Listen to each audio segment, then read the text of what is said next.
All right, hello everyone. Richard Wooten podcast. Blah blah blah. Got another quick intro for you on this one. So on this one, we recorded this one. Let me see, August 27th, 2021, and so anyway, we talk about some really great albums on this one. We talk about Cattle Decapitation, Death Atlas, The Warning, From a Distance. There's an Infected Mushrooom album that we talk about, and we talk about an Avalanches album also. Really great music that we get to. But the first 30 minutes, I was, so that was a really heavy time. My wife works in an ICU, and that was during the Delta surge. And it was that first time that we were understanding. It was the first time that she had to care for people who were being extremely belligerent to her about vaccines and things like that. So, this was, so I talk about that quite a bit. And I talk about some sort of philosophical realizations and whatnot that I was having around the time. And it's not a negative, I wouldn't say it's a negative or a depressing conversation, but the topic is kind of heavy. And so if that's not really what you want to hear, or that's just not the vibe you're in, you just want to hear, and just first 30 minutes is what that is. It's insightful. It's sincere. I stand by it. I think there's really good stuff we talk about in there, but it is heavy. So just wanted to let you guys know. But after that, about 30 minutes in, we start talking about the music, and I'd hate for you to miss the cool things we said about those records. So anyway, appreciate you guys. Adios. Yeah. So where to begin? Yeah, where to begin? So what we decided to do for this one, because we've been pretty nostalgic about on the last ones, was sort of to just pick, each pick two records, not necessarily that are like, oh, my top record of 2020 or whatever. Not necessarily that. Because there wasn't one. No one had one. But just, pick like two records that we've discovered recently, or that have been pretty important to us. Yeah. Sort of the past little bit. And so the two records that I picked really kind of reflect my current mental state, which is sort of, this is whatever is today, August 7th,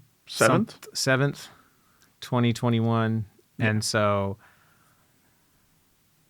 my wife works in an ICU, and the COVID situation is absolutely insane right now. And see, there were actual records last year. They just weren't audio records, and they were set by terrible shit happening. Yeah, this is my favorite record. Yep. Was how the Methodist hospital system in Houston has more COVID patients now than they ever have. That's my favorite record right now of 2021. Yeah. Yeah. Those were all the records that were released, if you will, in 2020. But yeah. But so that, to say the least, it's hard. It's difficult to be really positive about all this, and given that, there's progress made with vaccines, there's progress made with vaccinations, there's progress made with FDA approval, and then you still have people doubling down. You still have people doubling down while their family members are dying. And this is not, when I say this, this is not a headline that I've read. These are things I hear every day. Right. Literal stories from the front fucking line. Yeah. From someone who is there all the time. Yeah. Like these people have names. Like she can tell you Mr. Such and so and Mr. So and suches and Miss So and suches, you know, and these people will be dying and screaming conspiracy theories and saying it's the nurse's fault and saying it's the doctor's fault and all these types of things. And the thing and the problem, you know, the thing that's really terrible is that, you know, if you go into this field, you go into this field because you want to help people. Yeah. And if you decide, hey, yeah, I'm going to go to extra school so I can do the extra hard shit to help people. I really want to make decisions and be responsible for those decisions that keep people alive. Usually you're a pretty success-oriented person. You're pretty ambitious, if you will. You know, you decide to do things because you want to do them well. Yeah. And there's no good way to take care of COVID patients. So it is just such an insane burden that they just have to deal with so much death.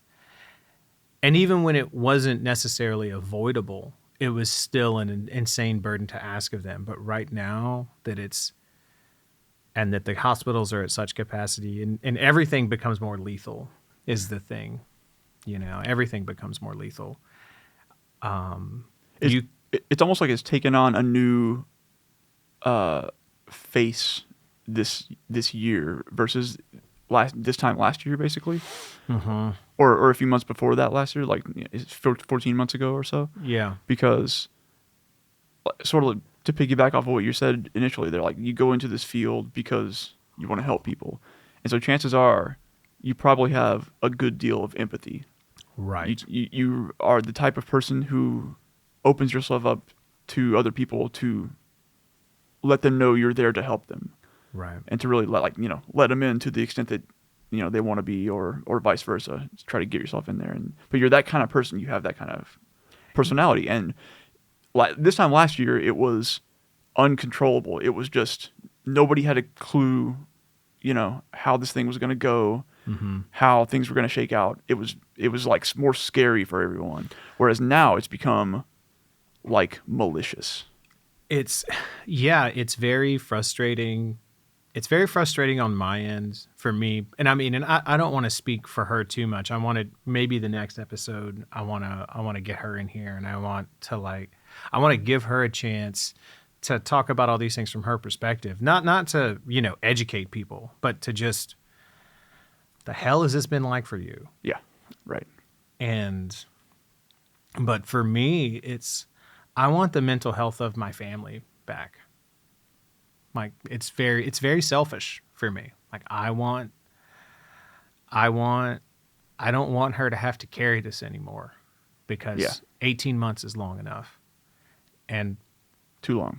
And right now for people to simultaneously be okay with the whatever new treatment getting approved for, I don't even know the name for it. I'm blanking on it right now. But like it's a thing you can, you know, if you're following a certain age and you're this and you're that and you're sick but not too sick, you can do the whatever. Mm-hmm. I can't think of what it is right now. I don't know. Or the you know, like, which is very experimental. The vaccine is not experimental, and there is a way to avoid dying from COVID. There is a way to avoid doing it, and it's you get vaccinated. And that's the overwhelming evidence. You know, all the people that are dying in the ICU are unvaccinated. Yeah. Or like, 97%. Like, it's a ridiculous majority. In the past month, I think there's been one. Literally one, yeah. Well, at Allison's hospital. Yeah, exactly. And it was someone who had a compromised immune system, and so their immune system wasn't able to react to the vaccine. Right. So in effect, they were still unvaccinated. Sure. Yeah, totally. As if the vaccine just sort of like passed right through them in a sense. Yeah. And so, you know, when I get really angry about this,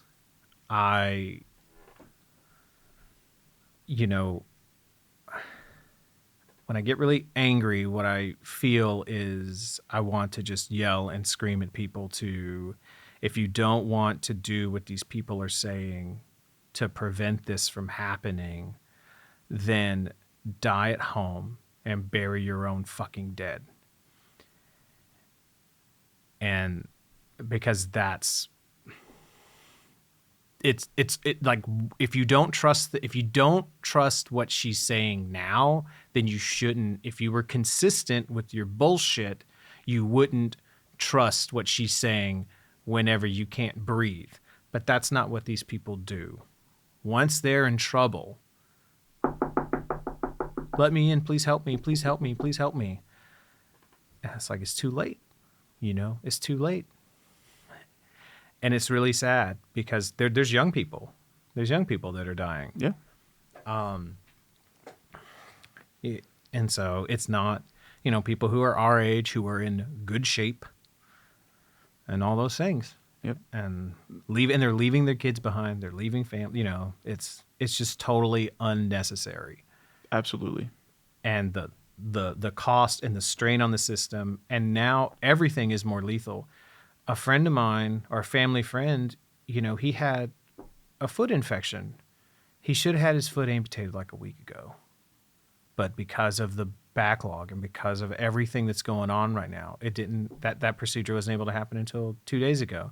And they needed to do a follow-up, and they're not able to get in and do it because of what's going on. And there's a very serious chance that he'll develop a bloodstream infection and die, similar to how my mother died a few weeks ago. Like, it's not, it's so frustrating that these aren't just caught, like, at this point, it's not just costing the lives of people who chose not to get vaccinated. Oh, well, my risk, my freedom, I can choose, and I'll pay the consequences. That's just not the case. It never was that. It just never was that. Like, you can make that argument to yourself till you're blue in the fucking face, but it never ever was. That was never the actual argument. That was the excuse. That was the public excuse. But also, even if that was the excuse, that's never how it was. You were never only there for yourself. You were never only making your own decisions for you that only affected you. It is never that way. Right. It always affects other people. Right. And so that's the most bullshit thing you could possibly come up with. Yeah, it really frustrates me, and it's a lot of goalpost moving and things like that. Yeah. And so and this was something that I realized. This was a really, in sort of, if I zoom out and I look at things in a very generalized, big picture way, I had a realization, sort of my worldview changed.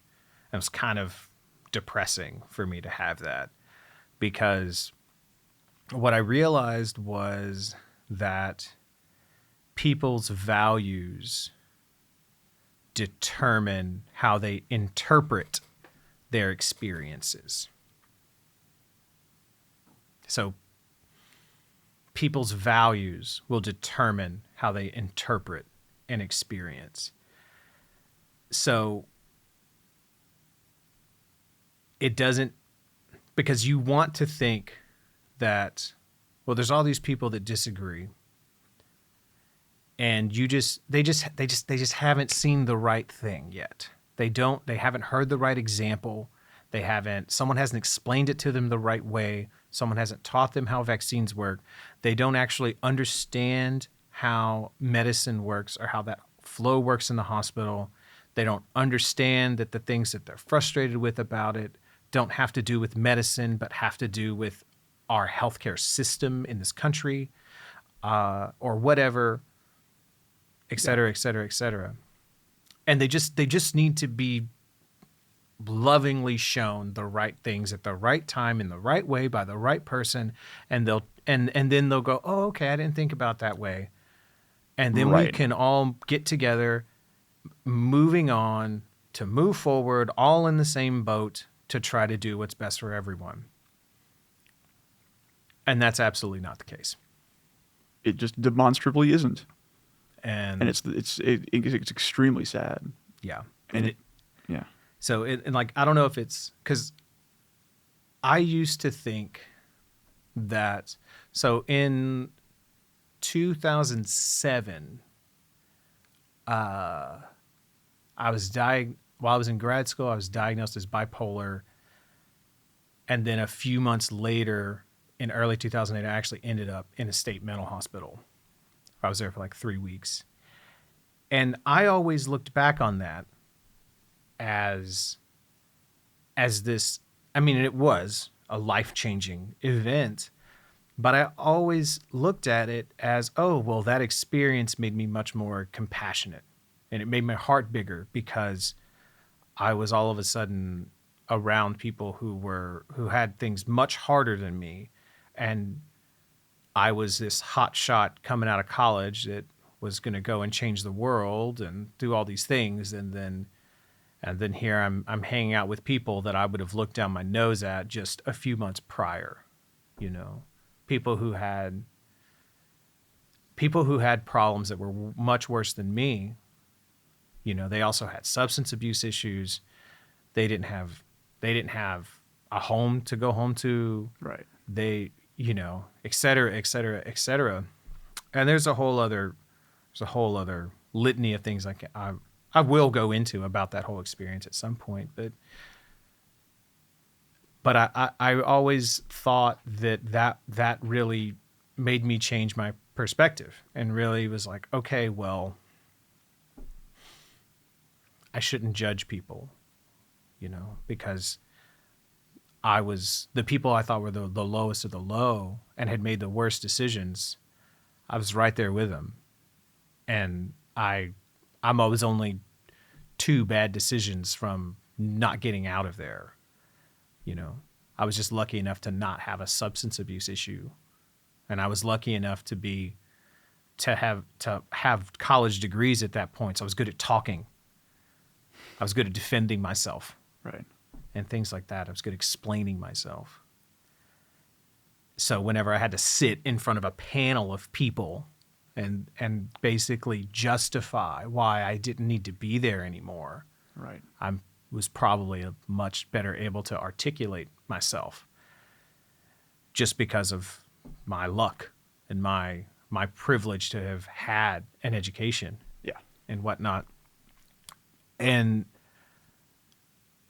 But what I realized is, using that as an example in this bigger point of that people's values determine how they interpret events or interpret their experiences. If I could just as easily look back on that same experience and interpret it as, well, I was at the lowest of the low and I pulled myself up, and I saw where I was going to end up if I didn't start making better decisions, and I started making better decisions. And that's why I'm here right now. I could just as easily look back on it and with the same exact data, the same exact experience, and interpret it as not, I am among these people, so I should have more compassion for people that I don't know, because I don't know what their lives are like and I don't know what brought them to be in the situations they're in. Or I could interpret it as, no, I know exactly where you've been and I know exactly how you got here, and it's because you made bad choices, and I'm not there because I don't make bad choices. So fuck you. You need to do better. And that's a really pessimistic,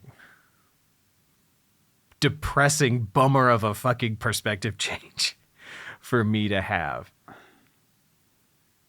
I mean, it sort of exactly mirrors a lot of what people are like in real life. Yeah. So you can't say, well, I don't know, you can't say that it's wrong. It fits the data, you know, it fits the experience, and that's what's so frustrating, and has been so frustrating this past 18 months, is sort of seeing. And I don't know if there's just seeing people just completely dismiss Allison's knowledge and expertise and experience. Just completely like, that doesn't mean anything. What you're seeing and putting your hands on doesn't mean anything. Like that you've done this so much that you can look at an x-ray and instantly know if someone has COVID. That's all you need. You don't need anything else. You don't need a positive test. You just need to look at their lungs and you know. But then to assume that she doesn't know anything else, or what she knows comes from, like, she only says what her backers say and all this. People have said that to her. What is that even? Who?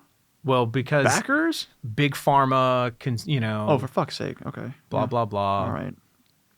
She's just a shill. She's just a, She's the marionette and the shadow hands are guiding the pup. Yeah. Okay. And it's, because it's all part of a big corrupt institution that is, with that their Western medicine itself is impure. So anyone who represents it is flawed. And so without them even realizing it, it's as if they are infected. Okay. So they may have the best of intentions themselves, but these doctors and these nurses, they don't understand what's really happening. They've been infected by the institutional knowledge of Western medicine. They've been indoctrinated.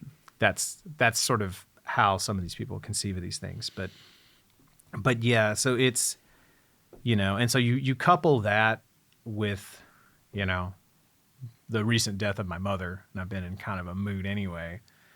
So it's, but that, and I don't know too if it's because I spent so much time as a teacher that to be a really good teacher, you really need to believe in people's ability to change and people's ability to, it's like, okay, cool, man. I know you're bad at math. But that's just because it's like, you absolutely can do this. It just hasn't been shown to you in the right way. And here we go. That's literally your job at that point. Yeah. Is to figure out how best they can understand the thing. Exactly. And I've never met a student that just couldn't do math, to be absolutely clear. I've met a lot of students who have been traumatized by their experiences with math, but I've never met like, oh, well, you just can't do this. I've met lots of teachers, my peers, who have said that to students, which upset me very much.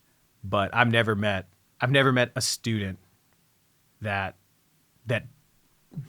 I couldn't teach how to do whatever they needed to do math wise. Yeah. It's just, it's just patience, and it's just, okay, well, where is your gap, right? Yeah. And so I don't know if that's just like became sort of a fundamental part of my belief system in general, because you need to have it as a teacher, particularly as a math teacher. Mm-hmm. But I don't, and I mean, and there is a difference, because if you're paying money to be in a class, you've shown a willingness to, like, well, I'm here for whatever that guy has to say. So this isn't a one-to-one analogy. But that is the sort of thing that people say about all sorts of things. Math is just a very good example, because everyone, who goes to a public school at least goes through that and knows people who have gone through that. But like, working in like the tech industry, people are just like, I'm just not good with computers. I just don't know. I just can't, Right. Because that's your field. Because that's my field. Yes. But it's the same sort of thing, where it's like, it's not that you're not good at it. It's just that you haven't taken the time to understand it, whether that's because you're lazy or just because you just haven't figured out how to do it best yet. Right. Right. It's just time. Yeah. Everything is just a skill, and it's just time put in. There's no one is inherently unable to do anything. Is my opinion, my view on that. I think, I mean, if anything, to me, talent, like, if you really have a gift, I think the gift is really just an interest in something. I'd go with that. Like, if you look at drums, I wasn't particular. It never felt particularly easy to me. I was just. You just had like that fire to keep going. I was just really interested, and I wanted to keep doing it, no matter how much I failed at it, because I have failed at it sometimes. Word. I can do a whole another thing talking about my studio nightmare stories of just eating a bag, like a beach full of dicks in front of every god and everyone. And John Cena. But such a good movie, right? I watched it twice in the week it came out, and it's so good. It's the best comic book movie. I'm going to say that right now. It's so good. Yep. And so yeah, and anyway, backtracking to what I was saying about, you know, teaching math and whatnot. Like, I think that sort of just, you know, I have that predisposition towards wanting, you know, okay, well, cool, to do this job good, I need to believe that everyone can do it. Right. And no matter where they're at right now, I can get them where they need to be. They just need to be presented the material in the right way, in a safe way, in a non-judgmental way, a non-judgmental environment of, hey, you're not a piece of shit because you don't know this already. Right. And I believe that you're trying. Let's just figure out where your gap in knowledge is. Yeah. And so I want to believe that is the same thing that's going on when someone wants to say that the vaccines are going to change my DNA, or they're going to make me infertile, or they're going to give you COVID. Or they're going to give me COVID, or whatever. But I don't think that's the case. It doesn't seem that way. And so the conclusion is that we still have to find a way to coexist with these people. Yeah, I mean, the big narrative now is like we need to figure out how to coexist with COVID because it's not going away. Right. But actually, also, there's a third party in this argument, which is that we have to find a way to coexist with the people who are preventing it from going away. Right. Right. And that's... And I mean, and it's... You can extrapolate it out. And I mean, I guess what's really sort of terrifying or sort of frustrating about this is that you could take and we could have this same exact conversation from the other viewpoint. Like, we could have this same exact conversation and talk about that you can't change, that people are going to interpret their experiences based on their values, and that's why they trust vaccines, and that's why they've fallen down this hole of believing that big pharma and government and this and this and this. And that is what is so frustrating to me about this, is that I want to find a way to like reduce it and make it something very clean as to, but there isn't. And I mean, I guess the problem there is that if you're coming from that other direction, is it genuine? Can it be genuine? Yeah. And because my whole thing and what I've tried to tell people is that you shouldn't, like, I don't give a shit if someone is a doctor that's selling supplements. Like, are they treating the worst COVID? I don't even care if they're a doctor and like a family, and have a family practice somewhere. Mm-hmm. Are they treating the sickest COVID patients? Because that's who you should be listening to. You find me an ICU doctor that says vaccines don't really work, and that ivermectin is the best treatment. That's what I was trying to think of earlier. Yeah. That's not what I was talking about, because ivermectin doesn't do anything. But there is a new sort of experimental. I can't think of it. I might text Allison to see what it is. And I don't know. It's like, is it a situation of bad actors, of people that, I mean, that you could say that that's the situation with our governor, who's like triple vaccinated and is telling people that they don't, that you can't, that telling schools that they can't enforce mask mandates, when he's triple vaccinated and getting daily COVID tests. And to be fair, he's not wearing a mask to his like fucking ballroom smoky get-togethers every single other night where he gets COVID. Well, shit, yeah. Well, shit, man. If you've had like both your doses of the mRNA, of either mRNA vaccine, and you had a booster, and you get tested daily, shit, man. And you know that if you do test positive, you're going to get the best treatment immediately. Well, shit, yeah. If that was the way it was going to be for every child and every teacher in the Texas school system, then yeah, man, maybe we could get by without masks. Yeah, man. I'll let anyone who wants to breathe down my fucking throat for all they wanted. Right. Let's go. Because I'm triple vaccinated, and if something bad happens, I'm gonna know immediately and get the best medical treatment. And then I'm gonna pass laws to prevent easy voting. Yeah. Yeah. You know, and so it's so strange, and it's so. Anyway, but this is just a sort of example of the cloud of uncertainty that is on my family and us in this given. I mean, it's on all of us, but it's on these things hit us particularly hard. Yeah. Because I mean, she's in it. She's yeah. You can't get much more in it than Allison is. Right, and that's another thing that's so frustrating about it is that, like. Many people can choose to not be around COVID or choose to not be around risky situations. She can't. Yeah. And so last year it was really, she had to, before everyone knew how it was going to spread, she had to go to work and do the best that she could to treat the sickest people, not knowing if she was going to get sick herself, not knowing if she was going to give it to me. Right. Give it to our son. Was that before they had like all the full like gear and everything in place and all the procedures down? Right. Sort of? Right. And it was just even those first several months. There was still a lot of uncertainty of, well, how well is all this shit really gonna work? Right.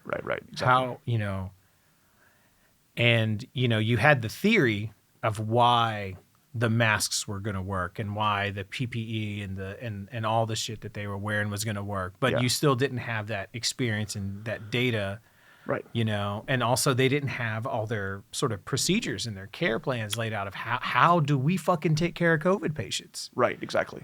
And things like that. So, yeah, all these ideas about heroism and I'm not afraid, so I'm not going to wear a mask and shit like that. Like if you really read the hero myths and you really dig into all that, it's not about not being afraid. It's about being afraid and doing the hard thing anyway. Right. And I can't imagine anything more heroic than going to take care of sick people knowing that it could make you sick and you have no protection. Dude, like, you can't be overstated. So, and it's a little different now because now she's vaccinated and I'm vaccinated. So, yeah, that makes things a little easier, but it also is so frustrating because this is her job in society, and society, like a good portion of society, doesn't give a fuck. Yeah. And so anyway, so that's why the two records that I told you to listen to that I was really feeling were Cattle Decapitation, Death Atlas, and Watching from a Distance by the band Warning. Dude, I love this cover. Yeah. I really love this cover. It's This amazing. is some like Biksinski shit almost. Who's Bikinski? Czesław Biksinski, I think you pronounce it. It's Polish. It's a Polish artist. Okay. This is like surrealist horror with like just a lot of bones and a lot of shadows and shit. Okay. It's really amazing stuff. Sick. Yeah, reminiscent.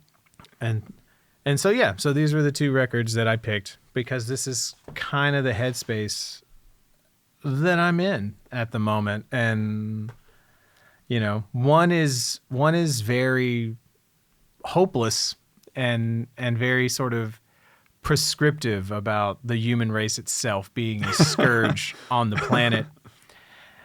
And then the other one is just very depressing. Just very, but in a very personal way. Yeah. This is the Cattle Decapitation in a very detached way.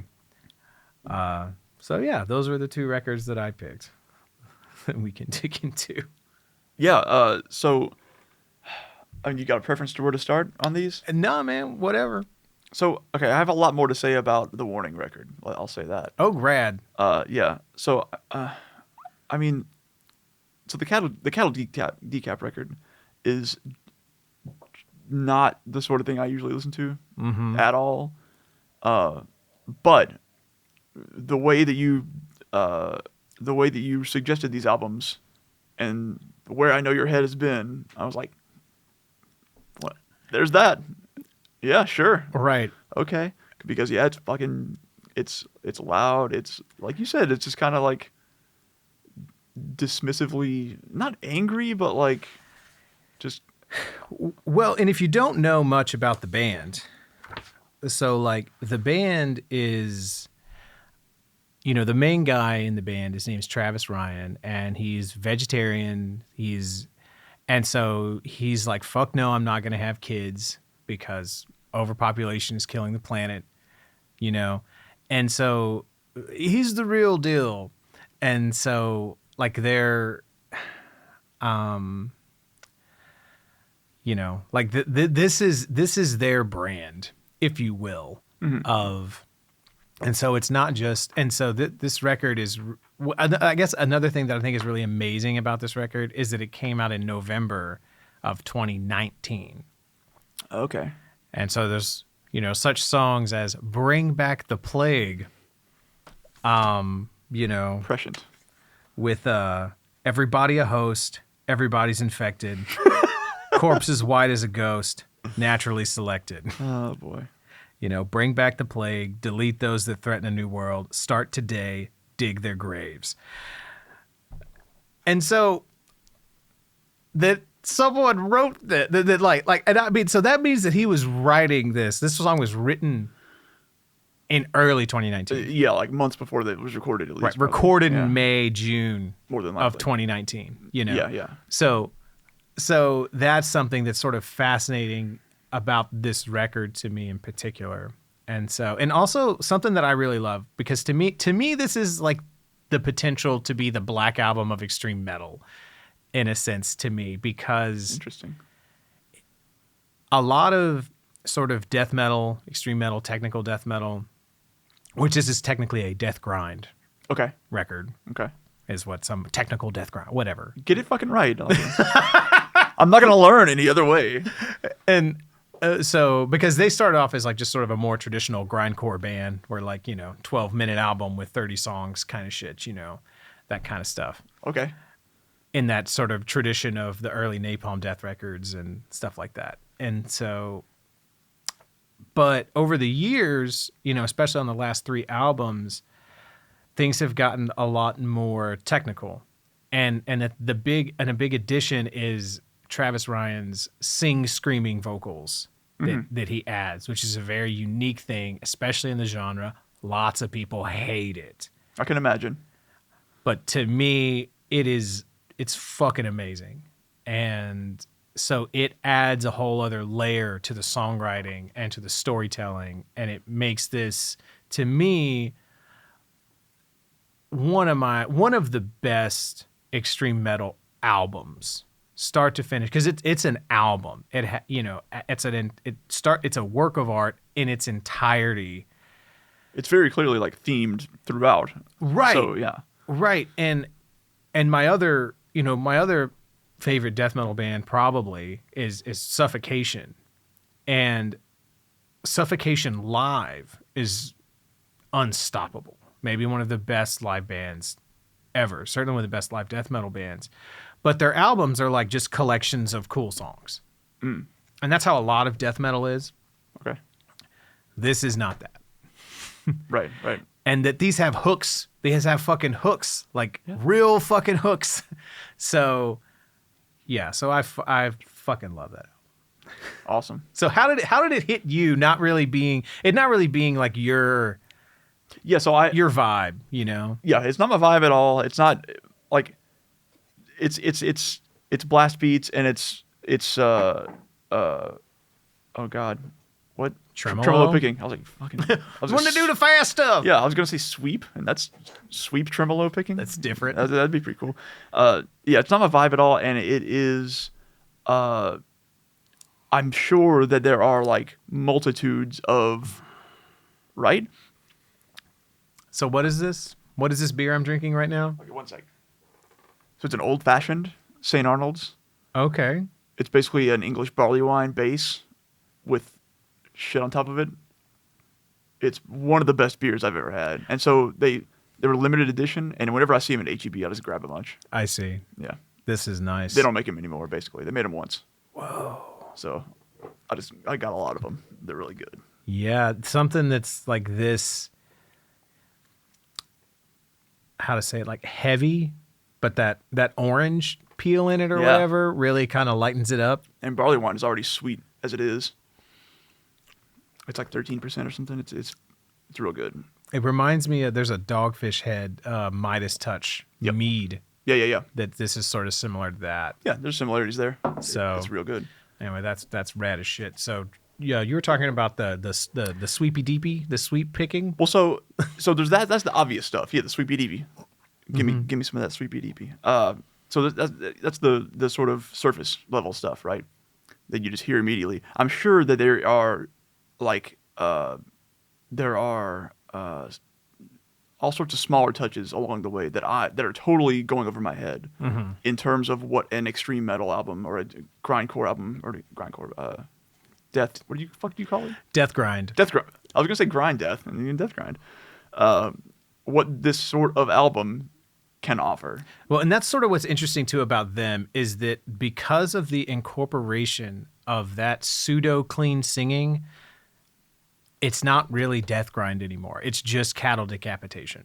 Okay. So that's cool. Because of the incorporation of that element, they transcend that genre. Transcend the genre. Yeah. Because there's other death grind bands like that are just as technical, play at the same kind of speeds, but the songwriting is very different because there's no way to have real choruses and real hooks, real vocal hooks in the same way.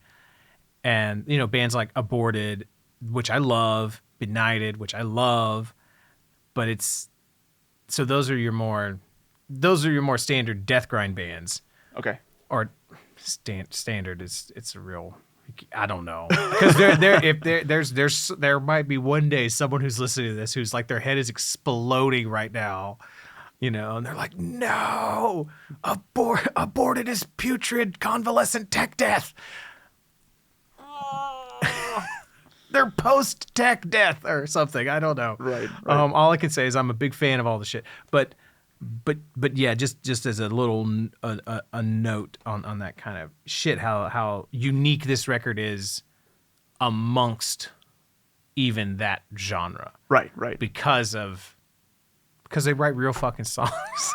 No, I can totally see that. Like that's because I don't want to denigrate it as like a genre. Because I'm not into it, so I don't know it. But you can say what you don't. If you can say if there's something as your interpretation of what you feel that you don't like about it. No, that's exactly what I'm going to do. Okay. No, so most of it to me just sounds like a wall, like a literal wall of sound. Mm-hmm. Like just do the fastest thing on whatever instrument you have available, and do it a bunch, and do it a lot, and do like the 3 notes in a row over and over again for like 5 minutes straight. Okay. And that's what it generally sounds like. Mm-hmm. And there are things in here where I'm like, okay, this is obviously a bit more dynamic. And that's part of the reason there. Right. So I'm wondering, like, do you find this to be like the direction that you want other bands in the genre to go in? If they can do it well, I don't know. I mean, because that's like it unequivocally adds something to me. Yeah. To me. Yeah. To me, and I guess that because this is the other thing too is that the way that Travis Ryan incorporates it, it feels very sincere. It feels very unique. It feels very organic, and it somehow still fits the aesthetic of the music, because there are some bands that play very extreme, very fast, and then all of a sudden you break into some clean singing for a chorus, and that can be a little jarring, and so like there's like some metalcore bands or some I'm sure there's some deathcore bands that do that kind of thing. So just imagine, like blast beats and breakdowns, and then like, and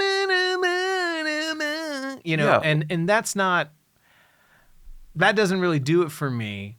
Okay, so I've always found that very strange when I do come across it. Like I don't listen to that sort of music very much, but when I do, or when I've heard it, and that sort of thing happens, it always makes me wonder, like, why did you? And maybe this is part and parcel with the fucking name of the genre or whatever. But like, why did you go to these extremes? Why couldn't you find a better way to meld them better? Right. But it's like you literally like have a patchwork quilt of these different types of music that you just put together. And that's going to be our interpretation on it, because we grew up very much in like a metal kind of lane. And so, we can talk at length about how mad we were when the metalcore scene in Houston took off, and and so that whole thing, to us as outsiders to that culture, really, it seemed very forced. It seemed very generic. It seemed very insincere. I mean, at the time, it felt like we were just old people already. Right, at 24. Totally, yeah. And so, or 22 even. And so I don't want to like shit on any of that. Right. And just because it's something I don't get. Exactly. Like that's what I say. Like I'm sure there's a bunch here that I'm just totally whiffing on. And so like another example of an extreme metal band that incorporated some clean singing. I mean, when I say clean singing, I mean some singing that has a note. And into it was Nile did it on a few songs on one of their records called At the Gates of Setu. And that's probably my favorite Nile record. They only did it on like 2 songs on the record, maybe just 1, I think 2 though. Universally lambasted as their worst record. And I think it's my favorite. It's probably my favorite one. That's cool. It's up there. 1 or 2. I'm a huge Nile fan as well. So you could say that they're in denial of how man, the quality of how good that is. Yeah. And so I think there are. I wish I won't be mad if extreme bands that have blast beats and all the crazy things that go on with extreme metal, and they find ways of incorporating melodic vocals that fits with the vibe of their music. I won't be mad about that. I mean, because and maybe the reason that resonates with me is because one of my first exposures to extreme metal was Emperor, and Emperor does that shit seamlessly. So that might be why I'm like, well, of course this is okay, because it fucking happened on Anthems to the Welkin at Dusk in 1997. Of course this is okay. So that might be sort of why it doesn't hit me as being, right. Whereas like some people who are a little older than me hate that shit, because they grew up listening to like Death and Morbid Angel and Cannibal Corpse. Like that was their introduction to, and Suffocation, and that was their introduction to extreme music. Right. And so, or maybe people who are even a little older who were Slipknot functioned as like their Korn. It was like their gateway. And so when they hear melody, they're like, oh, that's that shit I liked in junior high. That's like, yeah. And so it tracks as something different to them, whereas it doesn't for me. It adds to like the emotional complexity to me. Yeah, that makes sense to me. Yeah. So I'm not gonna say it hits that for me, but I can see how you get there. Yeah. Absolutely. Absolutely. So yeah. I mean, I don't know. I feel like that's another thing I will say about Cattle Decapitation, and since we're talking about the vocals a lot, Travis Ryan sounds exactly like that live. Oh, interesting. He pulls that shit off live. Interesting. So that's another. Kudos. Yeah. Yeah. That's another thing that's like really impressive. So Yeah. I feel like I'm violating some code right here, but Go on. I've never had like more hesitancy to say something I thought about saying before. So sometimes the drummer, Dave McGraw, is a little sloppy live though. My monocle just hit the floor. But what's really interesting inside of the metal community, because I was watching a live video, like this is just a single camera. It's the whole set live, like a 40-minute. And I was like, like some of the, because the kicks are triggered. It's loud. It's very clear. If it's anything less than perfect, that's the thing too that sucks, is the standard is so high. Sure. In extreme metal, right? And for extreme metal drumming live right now, you have to be perfect. Right. And so, but I was like, and then I like, well, let me go look at the comments, because surely it's YouTube. Surely someone is just going ape shit about this. Mm. All the comments were about how good the singer sounded. And then I get like all the way down to the bottom. And then it's like, man, David is so great. Sometimes a little sloppy live. And lots of people were like defending him and were like, well, man, he was really tired. He might have been tired. He had jet lag, man. He had like a food poisoning. This was in Australia, his pedal settings might have been weird. Is this like, everyone was just being so nice and so like defensive about it, which is very different, because Dave McGraw is like a big metal looking dude with like a beard, and he's a big dude. If you see someone, but if someone is like someone is like a kid with gauges and they're sloppy live, that comment section looks a lot different. Because the metal community is toxic as shit in some very specific ways. Yeah. So, but I thought that was really, really interesting, because everyone wants to like talk shit on like there's this band called Infant Annihilator. Yeah. And Aaron, I can't think. I'm Kitchener something. I might be mixing him up. I might be totally fucking that name up. I think I've heard that name before. So, but there's lots of people that are like, oh, he's not really playing that fast, and they'll like look at live shit that he does or whatever, and like, look, he's clearly not doing this. It's just but it's because he's a kid. He's like 20 and he has like gauges and he's like has a fucking hair. You know what I mean? Like he doesn't seem like he's culturally metal. Sure. So people come out of the woodwork to shit on him. Yeah. And it's one of those weird double standards in the metal community. But yeah, man, fucking love that record. Awesome. So, all right. So what do we want to talk about next? Do you want to talk about Warning, or you want to talk about your records? It's up to you. You pick. I'll do either. Okay, well, we got it out right here. All right. So, yeah. This was a cool fucking record. I quite like this record. I'm really glad, because I've shown it to other people and I've been like, this is one of my favorite records I've heard in several years. And this record reached inside of me and fucked with me. And they've been like, I can't really get into it. And so that you really liked it, because that makes me very happy. Sweet. That makes me very happy. Sweet. Glad I could oblige. So I guess like last year / earlier this year, and I mean, it happens in waves, right? I was like, okay, let me like really dig into doom metal. And this was sort of like my second. I did it a few years ago, but then I like dug in again. And this is always in like the top 10 or top 15 doom metal albums, right? Oh, I love like rankings that people put out. Okay, gotcha. And I was like, oh, fuck it, let's give it a spin. And then I listened to it, and I was listening to the first track, like while I was like working, and I was like, this is pretty rad. This is pretty great.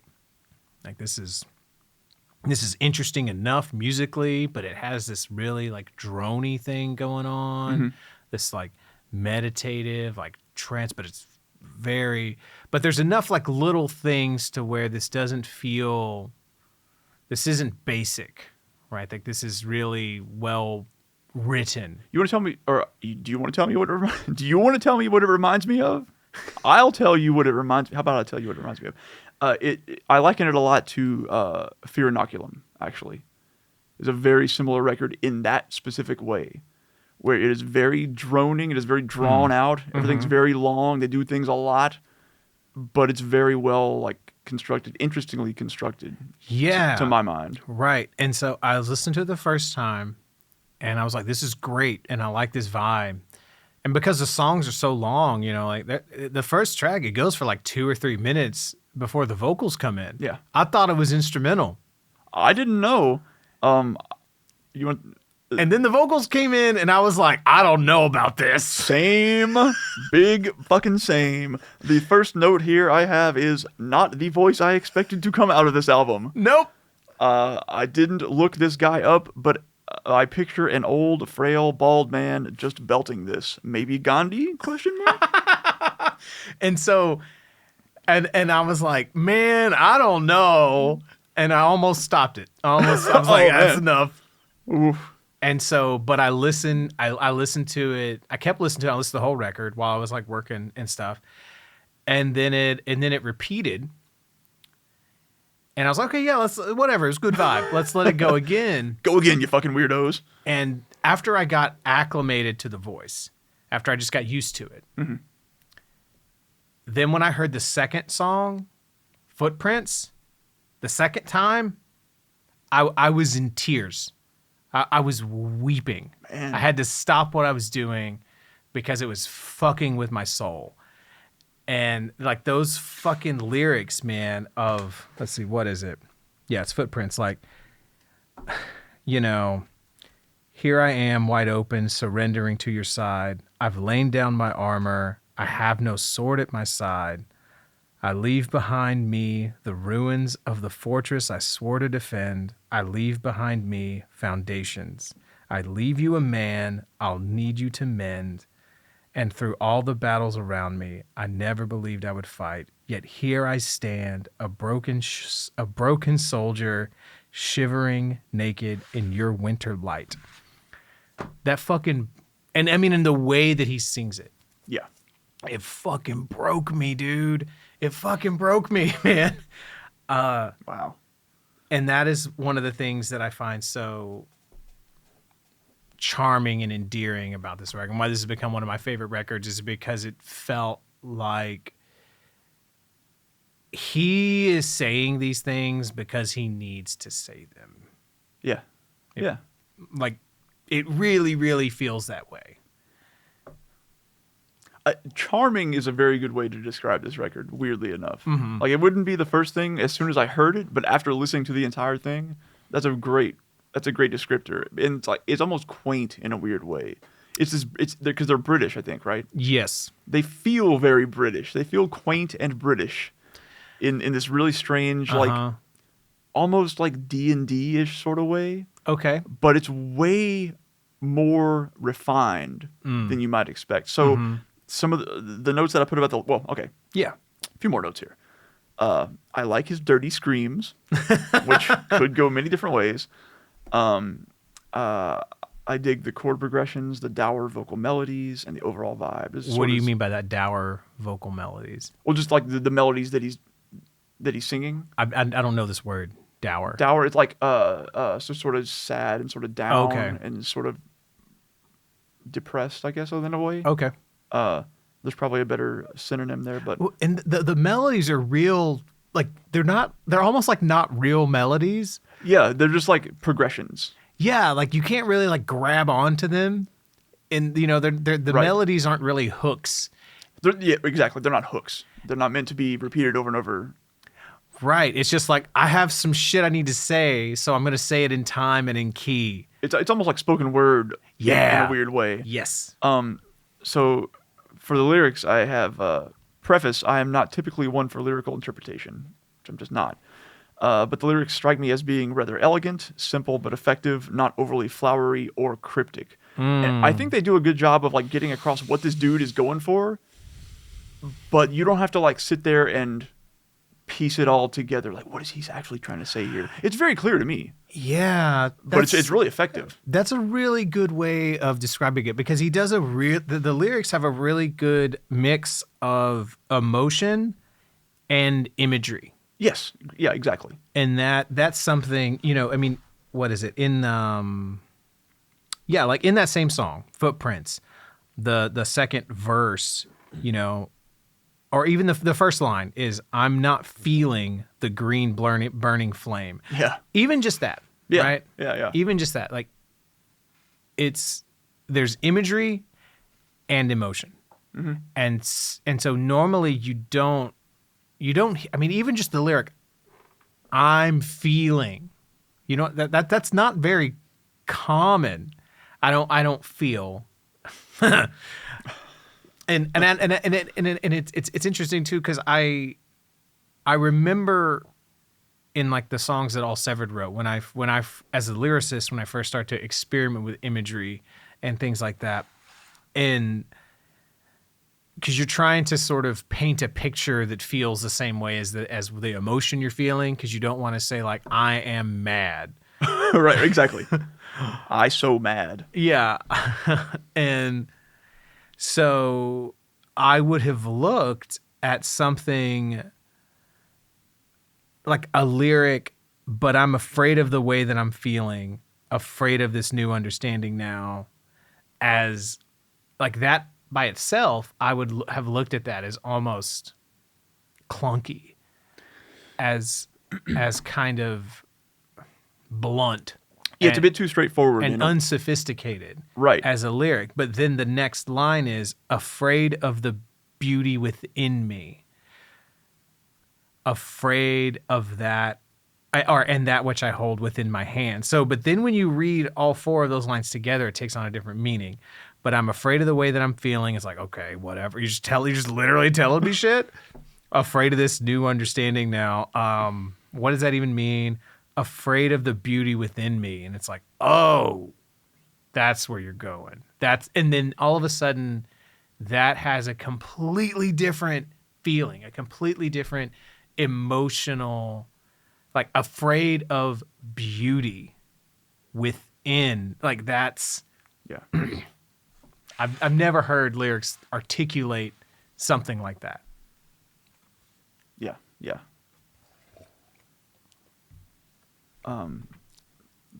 There were some that stood out to me, but I don't really remember where they were. And so, but yeah, and so today even I went and I was like, well, let me see what their other stuff is like, because this album was released in 2006. And goddamn, man, how about the fucking production on this record? Because it's fantastic. I wasn't sure. I was like, was it 2013 or 2006? I don't know why I thought it was like, might have been 2013, but I just feel like this album is just such a fucking, like, I don't know, like it feels so pure and so sincere and so like, this is exact, and it feels like a real band too. Like there's a real sort of, like you didn't like, it's perfect in the way that people rehearsing in a room, and only the way that people rehearsing in a room with each other for months at a time can be perfect. Sure. The performances. Sure. Do you know which one of these which album of theirs this is? Is this like their second album or their fifth? Or I think it's technically their second or their third. Okay. There was another album they did that came out in 99, and I listened to a little bit of that today, and there's a charm to it, but it sounds a lot more, I don't know, basic. I don't, like, whatever genre this is, whatever like subgenre of doom this is, it sounds like a more basic version of that. Right. Okay. So this strikes me, even just like looking at it, like the packaging, the theming, and how like everything coalesces very well. Yeah. It feels like they knew exactly what they wanted this to be, and they did it. Yeah. I've come across other albums like that.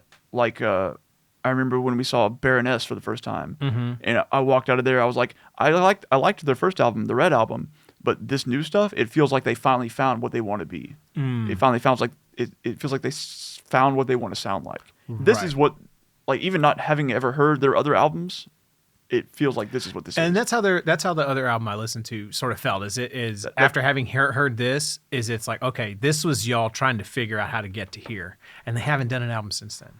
No this. shit? Oh, man, wow.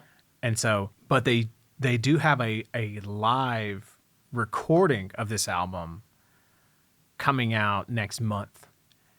Whoa, okay. Of them performing this album in its entirety at Roadburn, the Roadburn Festival in 2017. Huh.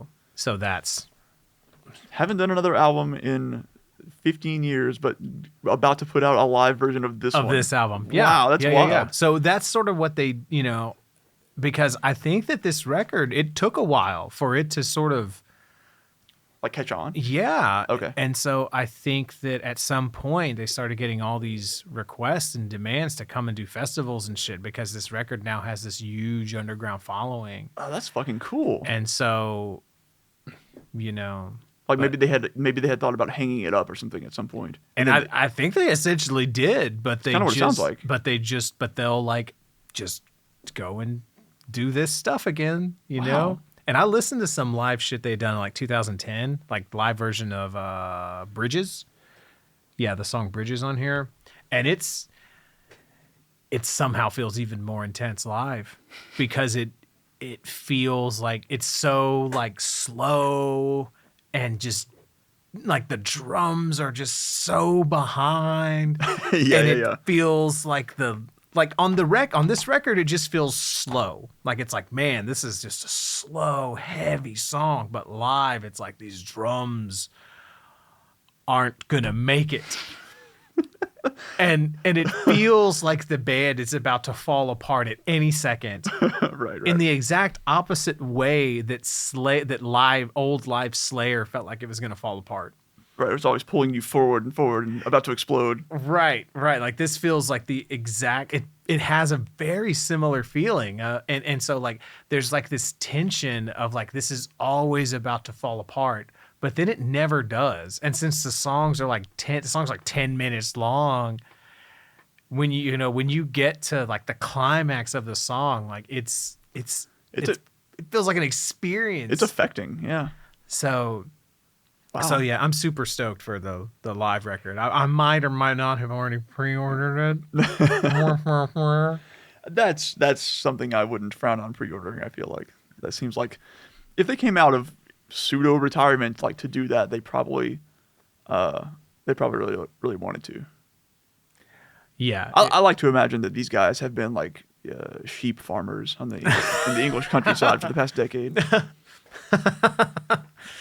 It's like taking care of my flock in Bristol. Yeah, like we did what we wanted to do. Let's just go tend the flock now. Yeah, it's the kind of record that I want to aspire to do. Like a timeless piece of sincere art. Sincere art that feels like sincere art, but doesn't feel like schlocky or saccharine or anything. It doesn't feel. What do you mean by that? It doesn't feel like you're trying too hard for the sake of trying too hard to be that. Oh, so you mean So the lyrics and everything and the delivery, it feels like it just is. Yeah. So to try to put an example of something that we might interpret as something that's trying to track as sincere but isn't really sincere, maybe if you have like shitty recording quality on purpose. Oh yeah, okay. Like that kind of thing. Is Yeah. that what you're saying? Is that what you're getting at? That's one. Or just having like overly done lyrics that are trying way too hard to be way too expressive. That sort of thing. I don't have a good example. Okay. But I know bullshit when I hear it, okay? This is not bullshit. Yeah. It's really interesting though too, is like how things track as sincere. Yeah. As because Something, I don't know, sometimes you can just tell, I feel like. This is the sort of thing where I feel like people wouldn't. These guys were nerds in school. I'm almost positive. Like, people didn't give them a chance, is what I feel like. But they looked at what they were trying to do, like Rush. They feel like Rush in a weird way. I see what you're saying. You know? Well, what I will to me, there's almost like there's almost two. This is I'm painting with very broad strokes here. Big brush. But if I think back, especially to when we were playing live a lot as all severed in our final form in the mid 2000s, metal bands seem to fall into two categories. And when I say metal bands, I mean anyone who was playing heavy with screams and loud drums and fast drums and whatever. And those were bands that the music was written with the audience in mind, and those were bands where the music was written without the audience in mind. And we were definitely in the like, we don't give a fuck about the audience at all. And so whenever we were playing with a band that seemed to really like, it's like, okay, well, you just put this fucking part in because you knew people would dance to it. It's like, you're a fucking dance band. That was how it hit us at the time. And it was like, this isn't, and at the time it made us very angry because it's like, you're borrowing from the art that we worship. You're using pieces of what we do, and you're making throwaway fucking dance music with it. Gung gung gung gung. Digga dun dun dun. Gung gung gung ga ga ga. Boo doo doo bee doo. Gung gung gung gung. And then we break down the breakdown. And it felt, but this is the thing. We're just coming out of it. We just have a different cultural perspective. And our music developed by itself, isolated in the goddamn woods of Kennefic, Texas. We weren't part of a dance culture. There wasn't a live music scene that we were a part of. And that's why we felt that way. Yeah. If we were a band that grew up being part of a music scene that had a dance culture with it, we would have probably written different music. Sure. I mean, I think there was also some aspect of like, okay, these guys are doing this thing to get this exact reaction. Yeah. They're doing it for that purpose. Not because they think it sounds cool or they think it's good music. They want the reaction. Yeah. And fuck that. Yes. But actually, so what? Yeah, there's nothing wrong with like totally fine, turns out. Yeah, it's totally like it's totally great to make there's in a way there's nothing better that you can do as a musician than make music that people want to dance to. That gets a reaction out of somebody. Yeah. And so we were stupid. Yeah, and so, but I think that's one of the reasons I feel like this music was not made for anyone else but the dudes in this band. I'd agree with that. And that's one of the reasons I find it so charming and endearing and all of those words. Yeah.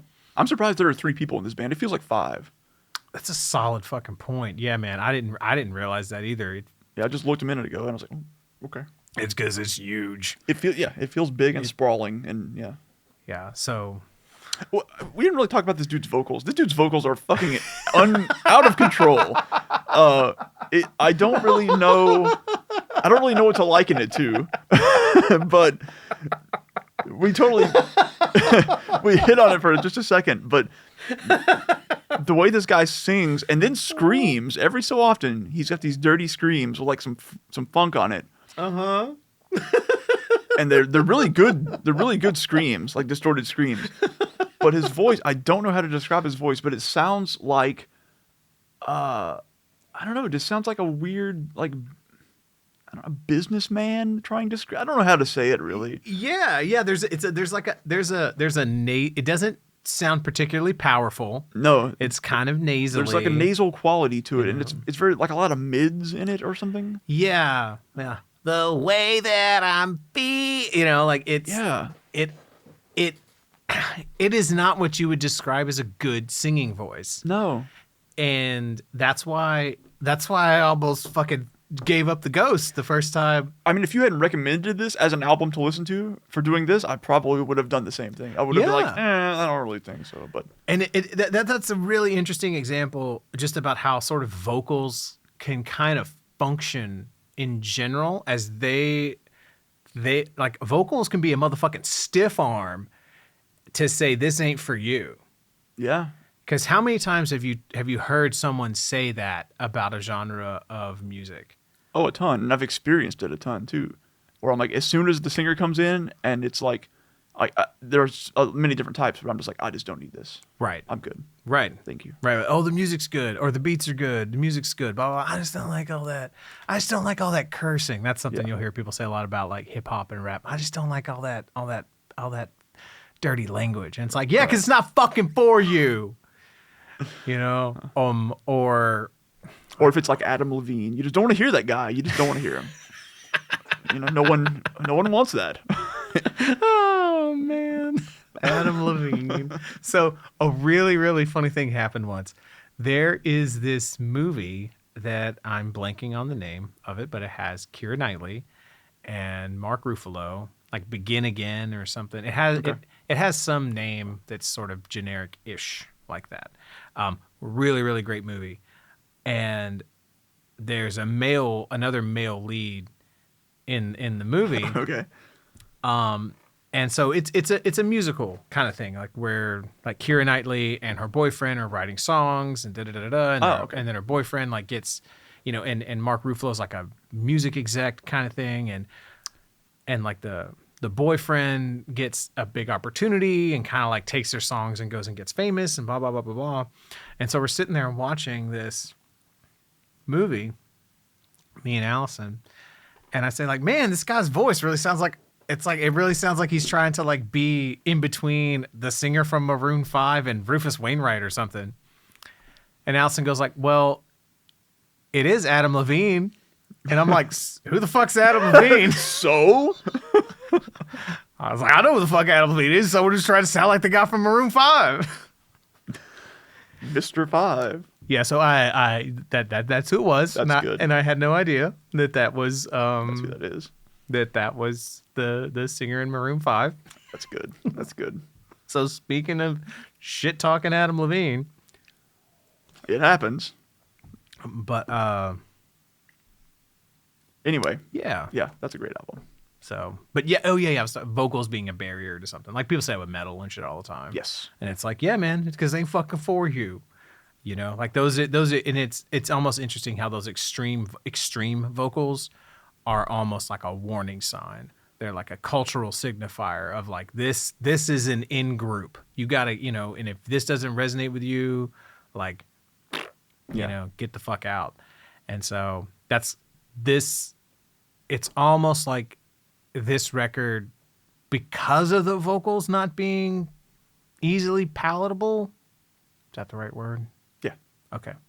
I mix up palatable and palpable sometimes. But because of the vocals not being, you know, easy to grab a hold of. Accessible, digestible. Yeah. Yeah. Yeah, because of the vocals not being that, it makes you have to work a little bit, and then you get invested, and then you let the fucking record in, and then you're able to sort of feel it for what it is. Yeah. It's almost, it wouldn't be good if the vocals were better, quote unquote. It wouldn't have that feeling of being this unique, sincere, because it's like, yeah, he doesn't have a great voice. He's like, but I have to fucking do this. I know that I know that my voice, it's like, you know, he knows what he sounds like. Yeah, so, totally. Like he knows that he's not like going to be auditioning for an R&B cover band. He knows this. It's not deep and silky. It's like high and like tinny or like kind of tight and Right. It doesn't sound like he's projecting well. It doesn't sound like he has the best technique even. But he's like, I have to fucking do this. What do you fucking want from me? So just don't. I'm not making you listen to it. I didn't even invite you here. Yeah. I don't even.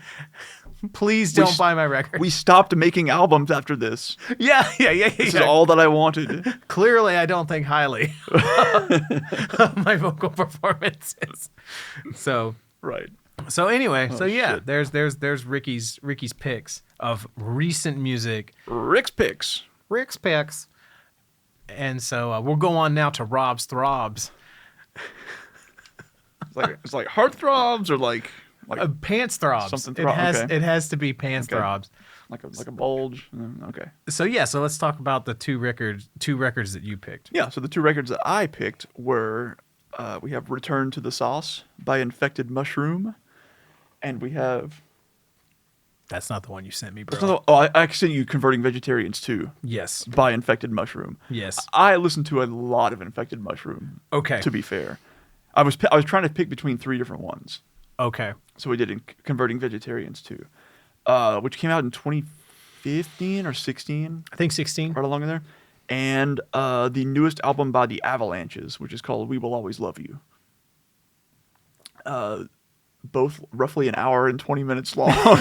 Yeah, like Extremely long albums. they're motherfucking CD long albums. Like they're like CDs in the 90s long albums. Like we have to cram every fucking minute of the CD or people aren't going to feel like they're getting their $19 worth. These may have been double albums, both. I feel like They're right under. okay. They're you could.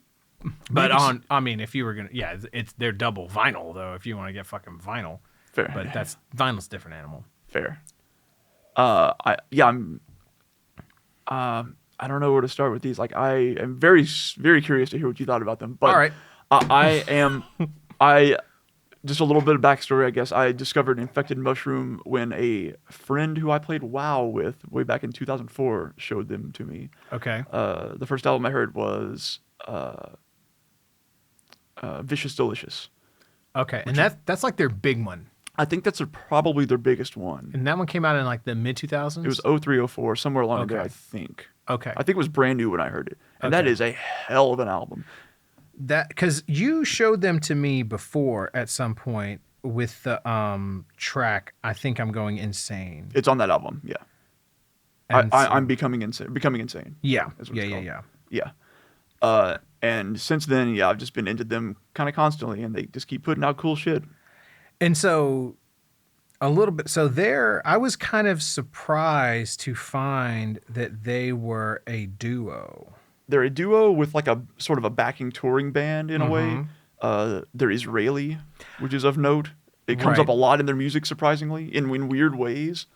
Just talking about, I don't know, how she likes shawarma and she's Israeli and she's not an alien.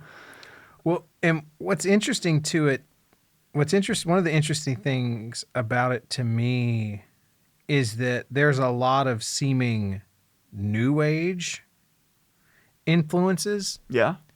If you don't know that they're Israeli. Okay. Yeah. Because a lot of like new age stuff is all about sort of like borrowing these Middle Eastern-ish sounding melodies or timbres or instruments. And so knowing they're Israeli, like it was I didn't know that until yesterday when I was like, let me just fucking Google these. Maybe just like get a kind of peripheral awareness because I never heard of him until you showed them to me. And so for all I knew, I was like, oh, this is a band that no one knows about. And this is a dude in his fucking basement in New Jersey that has this weird underground following. And could be, yeah. But it's like, no, man, like they're like one of the best selling artists in Israel or some shit like that. Yeah. Because, they have a huge international audience. They have tons of fucking records. Yeah. Blah, blah, blah, blah, blah. I don't really know what kind of genre they fall into because they do all sorts of weird shit, but they're like EDM very, very broadly. Right. There was some interesting... But they use a lot of guitars, though. They do. And they show up in really interesting ways. Yeah. But there were some interesting... I'm gonna look it up because there were some interesting genre tags for them on the Wikipedia page. Yeah, I bet. Psychedelic trance, electro house, electronica dream trance, electronic rock, glitch hop, progressive psytrance. Oh yeah, you know what? Sure, why not? Yeah. Sure, it's all in there. So so you got what year did you say you got into them? Like 04, roughly 2004. Okay, 2004. Yeah, that makes sense. Because. Yeah. Vicious Delicious came out in 07, though. Oh, okay. Well, maybe not then. Maybe it was later. Maybe it was a little later. It must have been 07. Or maybe that album was like coming out and got leaked on the internet. Because I feel like it was earlier than that. Okay. But either way, it was somewhere around there. Sure. Yeah. Gotcha. So you've been a follower of them since then, more or less.